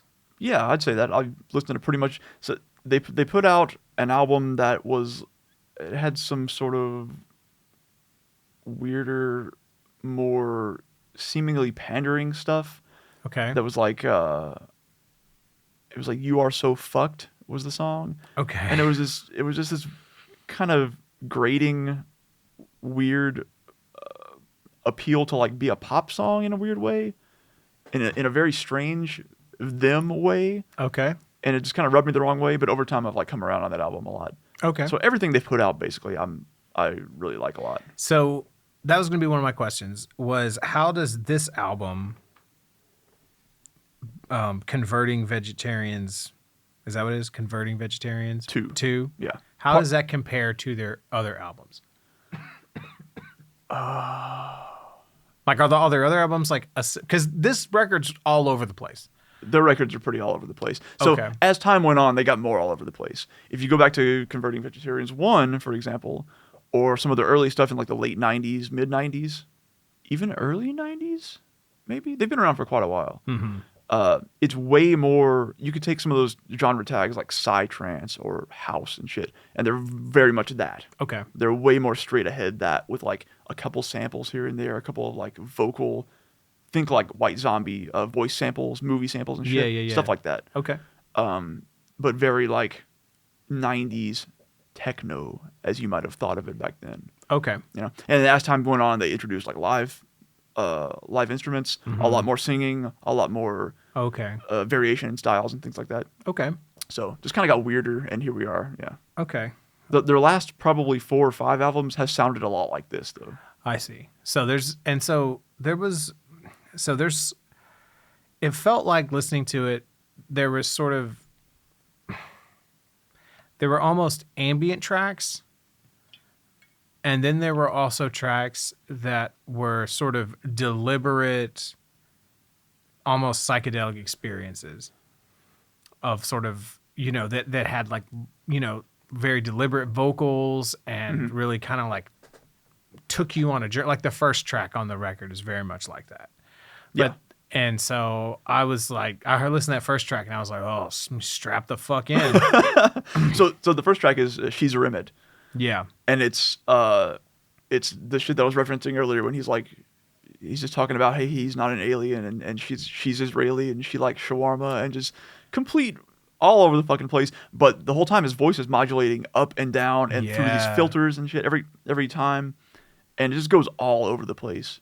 And every single aspect of it, from the content to the sounds to the like production, is just like a wild ride. So what I wrote, and this is mostly from the first track, Okay. was delightfully absurd and miraculously coherent. Okay. Yeah. Yeah. Because it somehow works. It somehow flows together. Like, because there's constant changes in feel and instrumentation and vibe, and it somehow works. And then the other thing I said was like, it's incredibly inspiring how many different places this music goes, but still feels coherent and engaging to listen to. Yeah. Yeah. So you still like feel pulled along for the ride, even though the ride is going all over the fucking place, which is really difficult to pull off. Yeah, totally. And I think that particular aspect probably comes from where they started, which was in like house and stuff like that. Sure. So in that kind of music, you have a lot of like, let's drone on for a little while, and then let's do a build up, and then we drop that into something else and do the same thing. And it's a lot of build ups and releases, build ups and drops. That makes sense. And they still do that in these songs, but these songs are not explicitly that kind of music. Right. Yeah. The drop might be just into a left turn. Like into something weird, into a new place, but there's still, it doesn't. During the build up, they might build up this weird like synth, like boop, boop, boop, boop, boop, boop, and then it drops into some form of that, which goes into the next part of the song, or it's really hard to describe, but it's that pattern remains a lot. Right. And so, So yeah, I asked like like are all their albums like this or whatever. So why did you pick this album of all of the available ones of which you are familiar? Yeah, so I was gonna pick Return to the Sauce, which was another one from, I think it came out after this. But I felt like, so I listened to all these the other day to decide which one to pick. I listen to them all the time anyway, but I wanted to like get them all in my head in a row like that. What am I going to subject Richard to? Exactly. So I picked this one because I felt like it was probably had the best chance of making a good impression, to be honest. Because some of their stuff is just way more like intentionally weird, I guess, in a way. Okay. Or maybe more difficult to, like, they don't want to hold your hand a lot of times. Okay. They're not really trying to. They're just trying to make something that feels good a lot. I see what you're saying. And that maybe that kind of feels like it's at odds with what I just said, but this one felt the most accessible, I guess, Okay. of the recent ones. I gotta ease him in. So yeah, Ease sort him of. in. That's what I was trying to go for anyway. But this is not exactly the kind of band you can easily ease someone into. Also, there's a lot going on. Yeah. So I don't know. Some stupid highlights. They have a song called Pink Floyd. But it's Okay. Forid, and it just sounds like a Pink Floyd song. Nice. And that's just what they did there. Nice. Yeah, so yeah, of the two records, this is the one I only listened to like 1.5 times. Only 1.5 times. So we don't need to move on to it now, but once I got to Avalanches, I was like, oh shit, I'm gonna stay here. So That's kind of what I expected. So that's totally okay. cool. It Yeah. was total chance that I happened to listen to Infected Mushroom first. Great. So, Perfect. but Well, so I picked these two albums because of the dichotomy of them, partially. Sure. Because I had a sort of short list of albums I was picking from, and I figured these might pair well together, as it were. Yeah. One other random note that I did put down about the Infected Mushroom album was I'm not sure how I feel about some of these swing parts. Okay. Yeah. I know what you're talking about. So if the first time that I heard it, I was like, okay, cool. But then there was like a song sort of in the middle that like really sits in it in a while. Where it's like doom, doo, doo, doo, doo, doo, doo, doo, doo. That one? It's mostly like a rhythmic thing. It's so because they are doing very pure metronomically perfect swing. Okay. There's no like drag to it. There's no feel to it. Right. So, so metronomically, so perfect swing, quote unquote, is when you're doing, triplet swing, so you have like one and a two and a three and a four and a one and a two and a three and a four and a one Yeah. and a two and a three and a four. You're hitting those perfect triplets, Yeah. Okay. And when you do it fast, it can sound lame to me. It sounds, the way that I've heard like a New Orleans drummer talk about it is like, because I got really, really into New Orleans music about 10 years ago. Mm-hmm. And a lot of New Orleans music, and then even like a lot of hip hop and stuff, it doesn't have a perfect swing to it. It has kind of a in the cracks Right. kind of where it's, it's not, and it's like, Yeah. and like that's where I like to live, and Gotcha. so whenever I hear something that's like perfectly swung, I don't even like perfect, you know what I mean? I don't like stuff that's perfectly straight either in like a funk, context. I like there to be a little bit of a rub in there. Yeah. And so, but yeah, the way that I heard New Orleans drummer talk about like that, he's like, that's fucking Peter Cottontail shit, like hopping down the Boney Trail. I was like, no one fucking wants to listen to that. So, it's like when it got into that section like that, it reminded me, it was like, oh yeah, this shit's made on computers. And so, so like that's, and it's only because whenever I hear things that are swung, I'm immediately thinking about things that are very organic and very difficult to sort of pin down. So that's why it tracked as a little weird for me. when it was like, oh, okay, y'all need to, okay, a little bit was fine. You can give me 16 bars of this, but this is, that's too much. You got to wrap that shit up, B. I don't want no more of this. So, Gotcha. but Fair. yeah, but I mean, overall, my impression is like this is incredibly inspiring.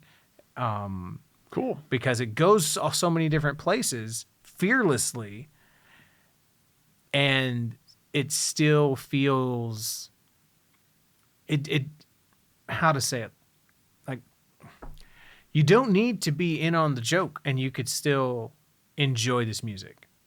Yeah, that's a good way to say it. Like they do a lot of different things that they don't have to and probably shouldn't, but they make it work. Yeah, and like it's like, man, like this is weird and it's all over the place, but this would still work as live music in like a live music venue, or like, And it does. They perform live with a full band. So yeah, that's great. I would love to You see know. it sometime. Yeah. So all right, cool. So you want to talk? Is there anything you want to add? I guess the only weird thing, the only other thing about like they go a lot of different places sort of fearlessly, they have kind of done that a lot at this point. So if you listen to some of their older stuff, or even since they have like 2 albums since then, one of which is called like What NASA and the Two Amish Boys, I think, which is fantastic. Yeah. A lot of it has that same vibe, and they've just sort of been refining that for quite a while now. So it's not like this album in particular is particularly groundbreaking in that way, but it's all pretty well done. It's all done at a pretty high level. Would you say that they're one of those bands that sort of have kept trying more or less to make the same record over and over again, but they've just gotten better at it? Maybe. Because like, But I also always feel like I think there is probably some aspect of that because they kind of do that exactly. But I also feel like they always have something new to do with it. okay. They've always got some new weird ideas. They Right. do keep going back to the well on certain things because that's just the kind of songs that they make. I see. But yes, Yeah, and I don't mean that as like an insult. I consider that to be like the first 15 years of like Opeth's career. Like they were like, all right, they kept trying to make like, all right, man, this is almost Blackwater Park. This is Right. almost Blackwater Park. Okay, like they kept trying, like they had all the elements they wanted to put together, and they just like, all right, we're gonna try again. Right. We're gonna try again. We're gonna try again. Ah, shit, we found it. I mean, if you've got something that you believe in that heavily to keep trying like that, then Right. who am I to stop you? Shit. So, Okay, so all right. the Avalanches, We Will Always Love You, is this album. So most people might know the Avalanches from the early 2000s, I forget what year, single Frontier Psychiatrist. Are you familiar? Mm-mm. You probably know it if you heard it, and there was a pretty cool music video to go along with it, and it was kind of a big hit at the time, kind of a viral video sort of thing. Later on, when YouTube videos became a thing, and that album came out in, I think, play a little bit of it. See if I remember it. Okay. See if I know it. What does that mean? You're a nut. You're crazy in the coconut. What does that mean? That boy needs to... Okay.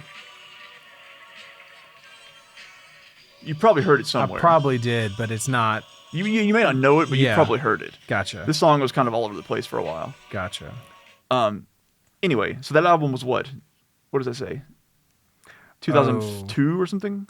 Give me un segundo. Oh, sorry, I thought you were on there. I think it's like 2001 I or am, 2. but I have to go to the album to find the date. 2000. 2000, yeah. And that was their first album, I think, and they put out one maybe 10 years ago, and then they put out this one. Yeah, their sort of arc and their discography was really interesting. Also a duo. Also a duo, yeah. Which I thought was interesting. But both of these bands started around the same time, which I thought was an interesting thing. Almost all the bands that we picked started like around like 96 to 98, which is pretty pretty funny. Yeah. So, but yeah, so they had like, yeah, Since I Left You in 2000, Wildflower in 2016, and then We Will Always Love You in 2020. 2016. Okay, there we go. Yeah, so you don't think about a band that's had a 20-year-long career releasing 3 albums. Right. And so they're primarily like, they're primarily producers, I think, and sort of remixers in a way. And they do a lot of sampling. They do a lot of guest vocals and things like that on there. Right. So like the genre tags, also great genre tags here on Wikipedia. Okay. Plunder Phonics. Okay. I'm picking up what you're putting down. Sampledelia. It's like psychedelia, but sampledelia. And so what I understood from sort of skimming through things is that their earlier work was almost entirely sample based. Yes. Yeah. But this record, they used a lot more live instrumentation instead of, still lots of samples, but it was less about going and digging to find like the perfect sample to capture the vibe and Yeah. That was sort of what their earlier albums were known for. It was like they really did a lot of research and like legwork and stuff to dig out these weird, obscure samples that were exactly what they wanted. Right. That sort of thing. Right. And I don't know. I think they still do that with this album, probably. But yeah. Yeah. So this is the of all the albums we've talked about, this is the one that is the most recent. It came out late last year, right? Yeah. Like towards the end of the year there. And so were you waiting for this album? Were you already a fan? I didn't know it was coming out until it was like upon release pretty much. But I had sort of gone back and checked them out, checked out the first album specifically. And then when this album came out, I just saw that it was released and it was getting some pretty good buzz, and I was like, I should check that out. Because I liked what I heard of that first album when I went back and listened to it. And then upon listening to it, I just kind of fell in love with it. And it just really did a good job of pulling me in and keeping me there and making me want to come back. And I listened to it, I don't know, 10 or so times in that first week. I've listened to it 3 times in the past 24 hours. It's sweet. So sweet. And I have to tell you, so this is the sweetest album about suicide I've ever heard. Yeah. Okay. Is sort of my summation of it. And that intro track, and consequently sort of the closing track, how they weave together, but that intro track fucked me up. It feels real. It feels like someone you know. Yeah. Yeah. It fucked me up, Jack.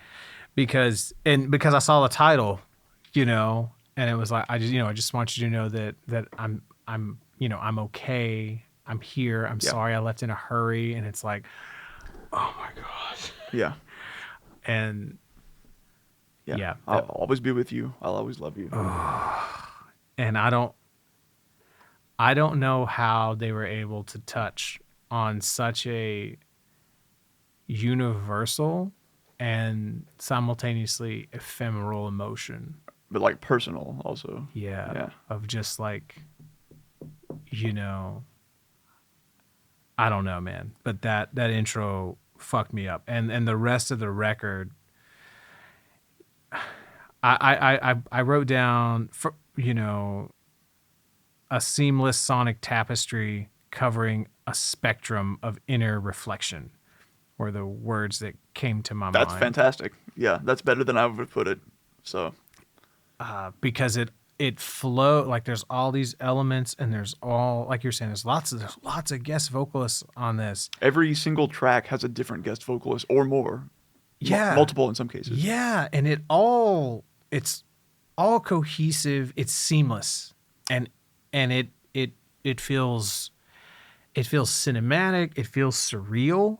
Yeah. It is, but it also it's like deeply felt. I don't know how to describe it, but it is I was extremely moved on the first listen, and that's rare. Yeah. On the first listen to be like, I gotta stop what I'm fucking doing, you know. And so, No, I agree. That's what this album sort of did for me the first time as well, and that's why I sort of latched onto it and kept coming back to it. So there was one particular track or two tracks that I wanted to talk about. Okay. So the Dial D for Devotion, and then into the song about running red lights. Yes. So, the light of my life is going out tonight in a peak champagne Corvette. The light of my life is going out tonight without a flicker of regret. Yeah. Fuck you, man. Shouldn't be allowed to write lyrics that good. Fuck you, man. And so then that goes into the song Running Red Lights. This hook, Which is Rivers Cuomo singing this song. by that's the way. Rivers Cuomo? Yep. Fuck. Never mind, I don't like it anymore. I know. We're gonna I know, right? we're not talking about this anymore. I want to not like it, but I do. I really like it a lot. Why do you have to tell me that? I could have. No, why should I? Why do I have a problem with Rivers Cuomo? Why should I have nothing to say. I have nothing bad to say about it. Yeah. But yeah, it's man. a fantastic hook. It's a really It's good hook. so good. It's such a fucking good hook.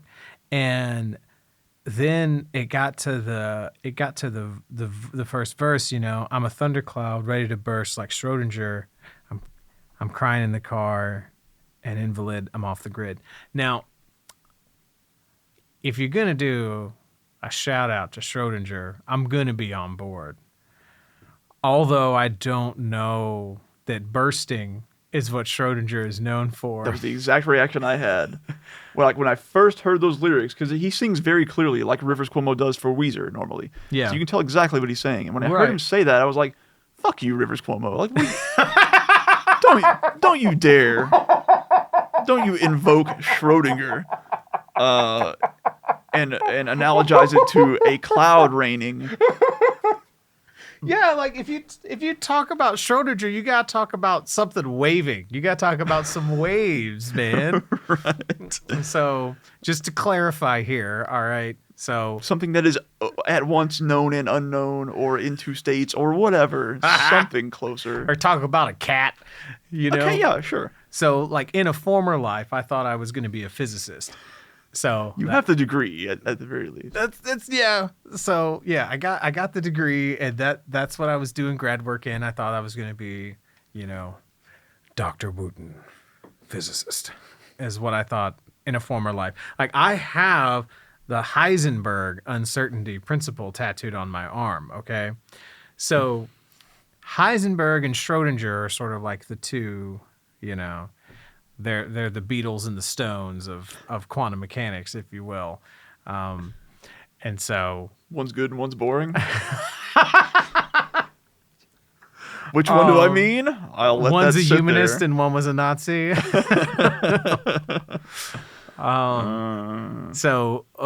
But yeah. So, but anyway, you throw out Schrodinger's name. I'm gonna be.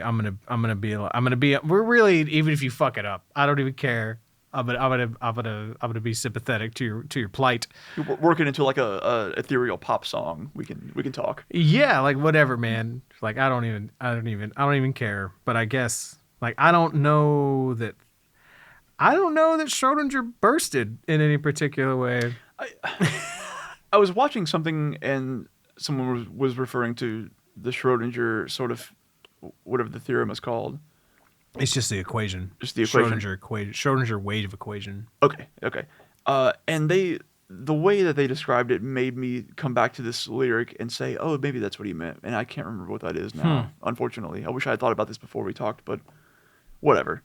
Anyway, I had the exact same initial reaction as you did, so Nice. yeah.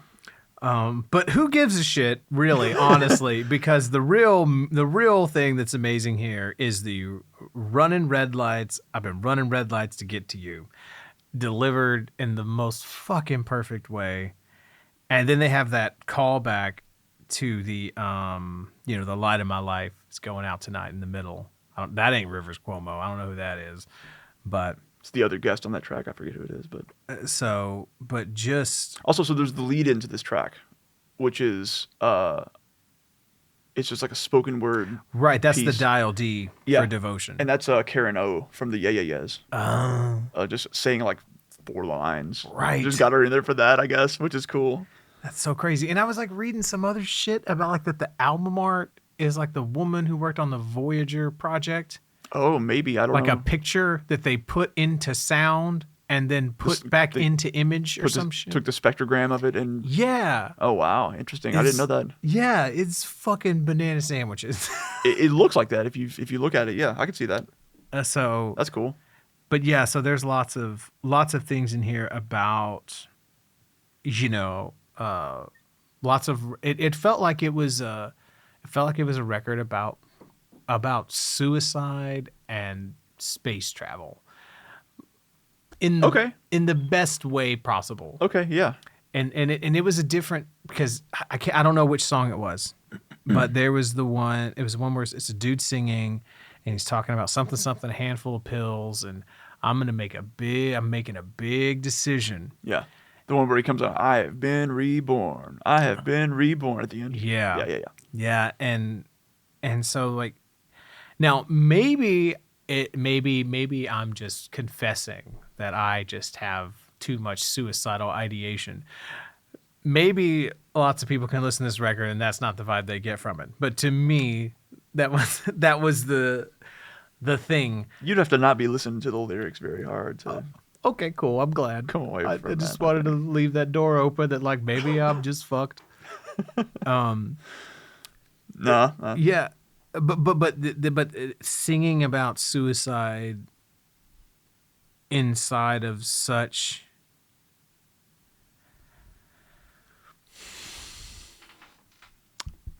hopeful music Yeah.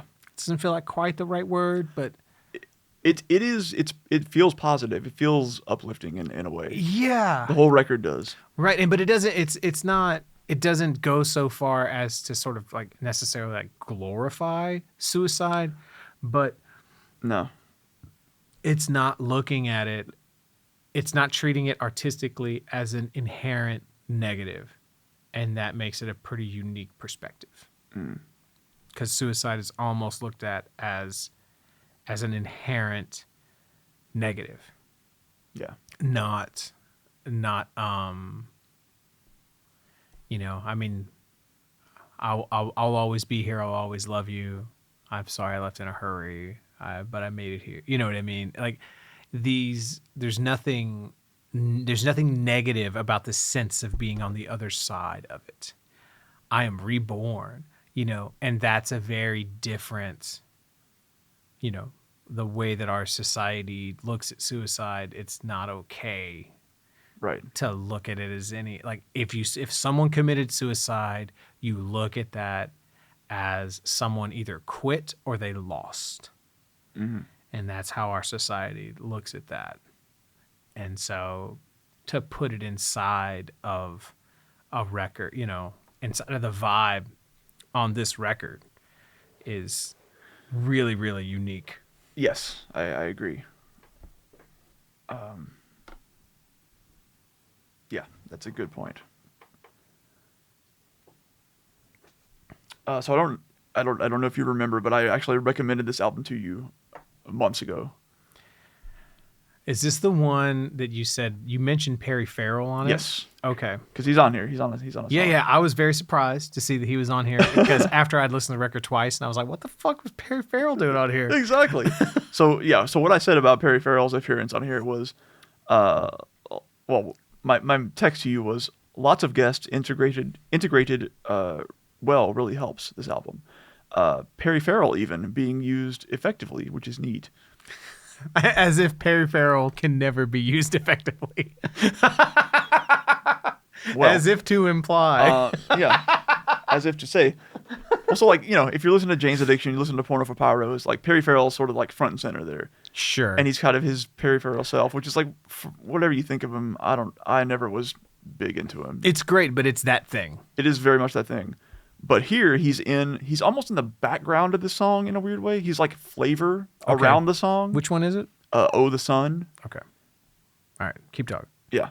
And like he he puts like inflections on it, and he's singing. He is singing, and he's the only. There might be someone else singing in some parts of that song, but it's very much more for flavor and effect than it is for like here's a story. Right. Let me see if it jars my memory, but yeah. Yeah.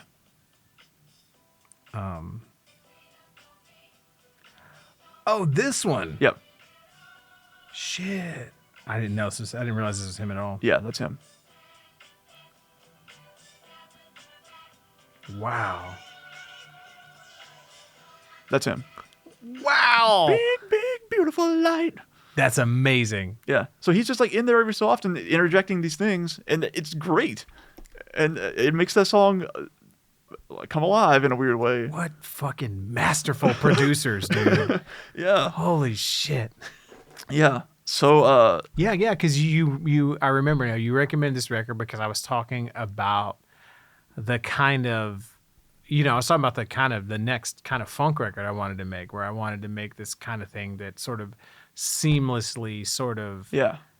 genre hopped between sort of different scenes and different aesthetics and different even recording styles and all this type of stuff. Yeah. And so you were like, well, I have an album for you. Matter of fact. So what I said was for another album that has a sort of cinematic feel with different sounds and vibes track to track, check out this album.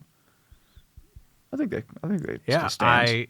I should have listened to it sooner. But then we would have missed this opportunity. Precisely. So I'm going to keep not listening to the things you recommend for me. Till it comes time. Until you have to. Yeah, until I have to. Fair point. Yeah, man, there's just some amazing shit on this album. Yeah, I feel like it's just layer. I feel like there's so many layers. I feel like I've just barely scratched the surface of it. And so of lyrically what it has to offer, of sonically, texturally, all those types of things. Yeah, totally. I don't even know what to dig into. It's all over the place. There are guests on here like Tricky, Perry Farrell, MGMT, is on here somewhere. Karen O is on that little part. Rivers Cuomo, Jamie XX from the XX. Every song has something interesting and cool to find. And the melodies, and the vibe is really what stick out to me on this album. That was the first thing I wrote down, actually, because the melodies from track to track are completely disparate. Like they don't feel related at all, but they feel equally good. If that makes sense. It's the production, I think, is a big part of it. The very first thing I put down was great vibe of a record. Yeah, just amazing. And I guess that's almost sort of like the theme is almost of sort of, if you had to like try to tie all these records together, that's almost sort of the thing that seems to resonate with the both of us, even in manifest in different ways, is having this sort of, and this is just what makes a good album, Richard, you dipshit. But being able to enjoy something on a surface level as, oh man, this is just great melodies and great beats and a great vibe and yeah, man, this is just great to listen to. But then to dig deeper and there be these layers and there to be all this nuance of emotion and all this sort of stuff, or like, oh yeah, this is just blasting crazy extreme fucking death metal here. Yeah, I can fucking headbang and slam to this live and it's great. Right. And then you dig into it and it's like, oh no, this record comes from a very concerned place about the future of our planet, concerning the sustainability of the practices that we've developed as modern humans. Mm-hmm. But it still functions as a blistering extreme metal record. Right. The Warning album still functions as like just a drony stoner doom record, but the lyrics and the composition clearly come from a very, very deep place. Totally. Infected Mushroom can still function as a live music kind of DJ set, but it has all of these crazy fucking random elements and all these things, and it still manages to function. And I don't know, it touches on something that has become more and more important to me as an artist, being older, is this idea of there being levels of engagement. It's one of the reasons that in my late 20s and 30s, I think I started to get so into like jam bands and funk musics, jam bands, funk music, and death metal, sort of in parallel almost. Those sort of became like my two primary niches. I don't know the right way to say that. And because these are very live forms of music. Yeah. And there are levels of engagement, especially at like a jam band or a funk show. It's one of the things I like so much. There's levels of engagement at a show like that. You can just be hanging out, vibing, having a good conversation with your friend in the back. Or you can be just like, kind of dancing, kind of just enjoying your night, digging the grooves and whatnot. Or you can be up front and center, having a life-altering experience, dancing your ass off. Or you could be sort of on the side of the stage, really trying to absorb what the musicians are doing. Right. And there's all of these levels of engagement. And that's something that I really, really like. Same. Yeah. And like, because like you go to like certain sort of type of, I'm just going to use metal shows because it's what we know. But at a metal show, there's really only one approved level of engagement. The mosh pit. And screaming the lyrics and going ape shit. Right. It's not really okay to just be hanging back and just sort of like, yeah. Right. Yeah. That was quite the tasty blast beat. Oh, a bomb blast. Oh, a little bit of a hyper blast action. Oh, check this. Oh, you normally don't hear the hyper blast going into a skank beat such as that. Okay, how interesting, fascinating. Like there's not that. That's not really in the etiquette of like a metal show. Right. Yeah. You need to scream when they scream. You need to circle pit when they circle pit. Blah blah blah. I mean, that's not what people do, but that's the. I mean, they tell you when to circle pit, so you should do it out of obligation. You should. It's a very, like do what you're told. It's so funny. A bunch of like rebellious. Yeah, metal. Metal. Do what they tell you to do. That's what Rage sang about. Do what they tell you to do. Fuck yes, I'll do what you tell me. But these records sort of have that almost built into them. This kind of levels of engagement of like, I'm just going to put this on the background. Or, I mean, I don't know if you put Cal Decapitation on the background, but if I was going to put it on, I might put it on in the background. It's kind of a reach to apply to the Cattle Decap record, but especially to the Avalanches record. But I see what you're getting at with that. Yeah. I'm being very broad here, but yeah, something that maintains a vibe, but still has all these layers and ways to dig into it and different angles and perspectives to look at it from and unpack it. Yeah, that's some of the stuff that I find myself gravitating towards, or have found myself gravitating towards more and more over time, for sure. Because I definitely remember being younger and wanting one of the two extremes of that, where I want something that's, if I want to listen to something loud and fast, give me the thing that's loud and fast. I don't care what it actually is. It's just going to give me that feeling. Yeah. If I want something to sit and think about, give me the thing to sit and think about, right? Give me the soft music, the contemplative music. Right. That sort of thing. But as time has gone on, you find things that are both and more. And those are the things where you're like, oh man, this is like really, this got a lot to it. I can come back to this and find, that's how I've always felt about it anyway. Like, and I found that sort of thing in like classical music over time, that exists in a lot of classical music. Whereas I used to think it was just that extreme of like, well, you just sit here and listen to the notes and really just listen to the arias and the whatever the fuck. But there's so much more to it than that. Interesting. But and yeah, I found myself gravitating more towards that as I get older, for sure. And Nice. As I want to sit with an album like the Avalanches album over and over and over again and find something new every time to appreciate. Right. Yeah, that's an album that like I want to sit with the lyrics and like, Yeah. and like let me really unpack this one.